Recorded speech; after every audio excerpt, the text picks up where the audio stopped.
चलो मान लेते हैं कि आपके पास 5,000 रुपये हैं और आपको समझ नहीं आ रहा कि मैं कहाँ इसको इन्वेस्ट करूँ, और आपको डर भी है कि कहीं मैं इन्वेस्ट करूँ और मेरे पैसे डूब ना जाएं, और मैं इसको किस चीज़ में इन्वेस्ट करूं, या तो मैं इसको एफडी में इन्वेस्ट करूं या स्टॉक मार्केट में इन्वेस्ट करूं, और अगर स्टॉक्स में इन्वेस्ट करूं तो कौन से स्टॉक में मैं इसको इन्वेस्ट करूं। तो इसके लिए मैं आपके लिए एक बहुत बढ़िया टूल लेके आया हूं जिसको हम कहते हैं म्यूचुअल फंड्स। तो म्यूचुअल फंड्स क्या होते हैं, चलिए एक एग्जाम्पल के थ्रू समझते हैं।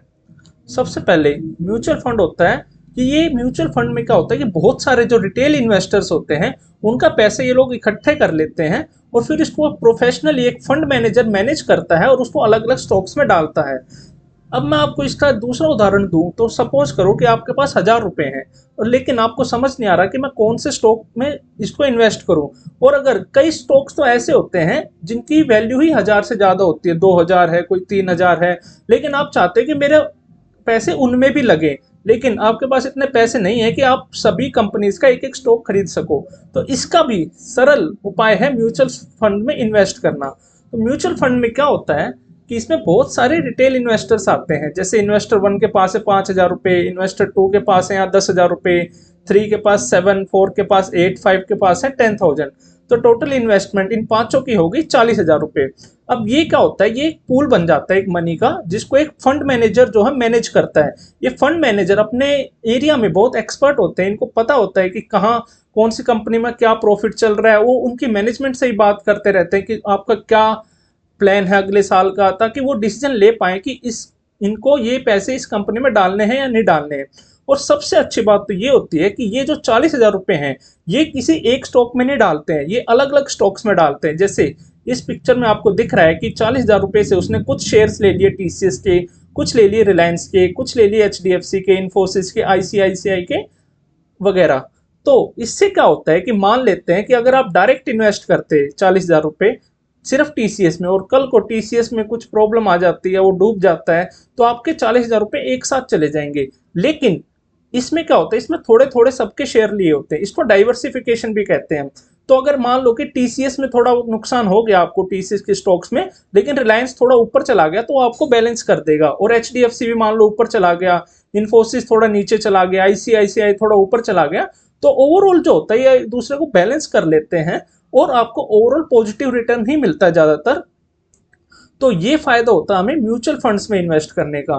तो जैसे ही आपने मान लो इन्वेस्टर 1 हो, आपने 5,000 रुपये डाले, तो इससे आपको लगभग 5-6 स्टॉक्स का एक्सपोजर मिल रहा है या फिर इससे भी ज्यादा का। तो आप म्यूचुअल फंड्स कम से कम 500 रुपये से भी शुरुआत कर सकते हो, और 500 रुपये में आप बहुत सारी कंपनियों का एक्सपोजर ले सकते हो। तो अगर आपने 5,000 रुपये अपने डाले, तो इसके बदले में आपको यूनिट्स मिलती हैं कुछ, मान लो कि इसकी उसको नैव भी बोलते हैं, नेट एसेट वैल्यू, लेकिन उसको हम डिटेल में फिर कभी समझेंगे। तो बेसिकली मान लो कि इस फंड की नैव है 60 या 50, तो आपको 5,000 रुपये में उसकी 100 यूनिट्स मिल जाती हैं। तो इससे आपको डाइवर्सिफिकेशन का बहुत अच्छा बेनिफिट मिलता है। चलिए आगे समझते हैं। तो डाइवर्सिफिकेशन मुझे लगता है आपको अच्छे समझ आ गई कि आप सिर्फ एक ही स्टॉक में नहीं डाल रहे हो, आप अलग अलग स्टॉक में डाल रहे हो, ताकि अगर आपका पैसा एक स्टॉक में डूब भी जाए तो दूसरा उसको रिकवर कर ले, और ओवरऑल आपको कम लॉस हो या फिर प्रॉफिट ही होता है ज़्यादातर।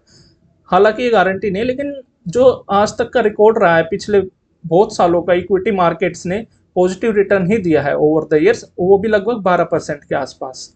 तो चलिए अब समझते हैं म्यूचुअल फंड्स के टाइप। तो सबसे पहले यहाँ पे हम देखते हैं इक्विटी फंड्स। अब इक्विटी फंड्स क्या होते हैं, इक्विटी मतलब स्टॉक्स। इक्विटी फंड्स में ये जो मैनेजर्स होते हैं, फंड मैनेजर्स, ये आपके इक्विटीज में पैसा लगाते हैं, यानी कि स्टॉक्स में पैसा लगाते हैं। अब इक्विटी फंड्स भी बहुत तरह के होते हैं, large cap, small cap, medium cap, यानी कि कुछ ऐसे फंड्स होंगे जो सिर्फ लार्ज कंपनीज में इन्वेस्ट करते हैं, जैसे कि रिलायंस हुआ, टीसीएस हुआ, एचडीएफसी हुआ, आईसीआईसीआई हुआ। कुछ होते हैं जो मीडियम साइज कंपनी में इन्वेस्ट करते हैं, जिनकी मार्केट वैल्यू लगभग 1,000 करोड़ से 10,000 करोड़ तक की होती है। तो इसमें क्या होता है कि इसमें प्रॉफिट होने के चांसेस ज़्यादा होते हैं, लेकिन रिस्क भी उतना हाई ही होता है, क्योंकि ये छोटी कंपनीज है तो ग्रो और तेजी से करती है। स्मॉल कैप कंपनीज होगी जिनकी मार्केट वैल्यू लगभग 1,000 करोड़ से कम होती है, उसमें ग्रोथ के चांसेस भी हाई होते हैं, लेकिन रिस्क भी उतना ज़्यादा ही होता है। दूसरे होते हैं डेब्ट फंड्स, यानी कि हम बॉन्ड्स वगैरह खरीदते हैं, कॉर्पोरेट बॉन्ड्स, गवर्नमेंट बॉन्ड्स। तो ये सब चीज़ें हम डिटेल में फिर किसी वीडियो में समझेंगे। हाइब्रिड फंड्स होते हैं, हाइब्रिड फंड्स में कुछ इक्विटी में डालते हैं, कुछ ये लोग बॉन्ड्स में डालते हैं, तो ऐसा करके हाइब्रिड बनाते हैं ताकि आपका ओवरऑल रिस्क कम हो जाए। अब हम देखते हैं कि SIP यानी कि स्मॉल अमाउंट से आप बिग इम्पैक्ट कैसे क्रिएट कर सकते हैं। इसमें एक एग्जांपल भी दिया हुआ है कि मान लेते हैं कि, चलो मैं आपको कैलकुलेटर से समझा देता हूँ ये चीज़। तो मान लेते हैं कि आप 5,000 रुपये पर मंथ इन्वेस्ट करते हैं 12% के इंटरेस्ट रेट पर 10 साल के लिए। तो आपके 10 साल बाद की वैल्यू, आपने इन्वेस्ट किए सिर्फ 6 लाख रुपए, लेकिन आपकी वैल्यू हो जाती है 11,20,000 रुपये। देखा आपने कंपाउंडिंग की पावर। और यही अगर हम 30 साल तक चलाते हैं अपना, तो लीजिए आप 5,000 रुपये में करोड़पति बन गए हैं। 1.5 करोड़ रुपए से ज़्यादा की आपकी नेटवर्थ हो जाती है सिर्फ 5,000 रुपये पर महीने से शुरू करने से। तो ये होता है म्यूचुअल फंड्स का पावर। अब कई लोगों को ये भी लगता है कि म्यूचुअल फंड्स एक जुआ है, स्टॉक मार्केट एक जुआ है, और कई लोग इससे डरते भी हैं, घबराते भी हैं।